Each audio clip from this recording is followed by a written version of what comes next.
என் தலைவர் முஹம்மது ஸல்லல்லாஹு அலைஹி வஸல்லம் உயிரை விட மேலாக நேசிக்கிறேன் என்று சொல்கிறேனே. அல்லாஹ்வின் தூதரின் பேரில் நான் சொன்ன ஸலவாத்துகளுடைய எண்ணிக்கை எத்தனை அன்புக்குரிய சகோதரர்களே, நினைத்து பார்த்தோமா?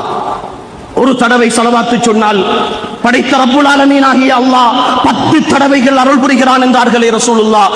ஒற்றை ஸலவாத்திற்கு படைத்த எஜமானனுடைய 10 அருள்கள் கிடைக்கிற அந்த ஸலவாத்தின் பெருமானம். என் மீது ஸலவாத்து சொல்லுங்கள், நீங்கள் சொல்லுகிற ஸலவாத் எனக்கு எடுத்து காட்டப்படும் என்கிறார்களே. என் பெயர் என் நேசரிடத்தில், என் தலைவரிடத்தில் அடிக்கடி சொல்லப்படுவதை விரும்பாத ஒரு சமுதாயமாகத்தானே இந்த பூமியில் வாழ்ந்து கொண்டிருக்கிறோம். அல்லாஹும்ம ஸல்லி அலா முஹம்மத் வ அலா ஆலி முஹம்மத் கமா ஸல்லைத அலா இப்ராஹீம் வ அலா آل إبراهيم إنك حميد مجيد اللهم بارك على محمد وعلى آل محمد كما باركت على إبراهيم وعلى آل إبراهيم إنك حميد مجيد. எவ்வளவு நேரம் சகோதரர்களே போகிறது?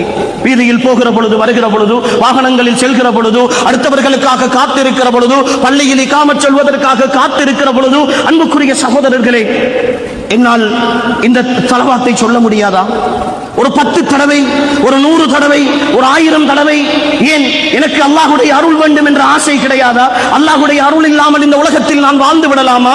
அல்லாஹ்வுடைய அருள் இல்லாமல் இந்த உலகத்தில் நான் வெற்றி பெற்று விடலாமா என்ன நம்பிக்கையோடு வாழ்ந்து கொண்டிருக்கிறோம் அன்புக்குரிய சகோதரர்களே. என்ன யதார்த்தத்தோடு இந்த பூமியில் வாழ்ந்து கொண்டிருக்கிறோம்.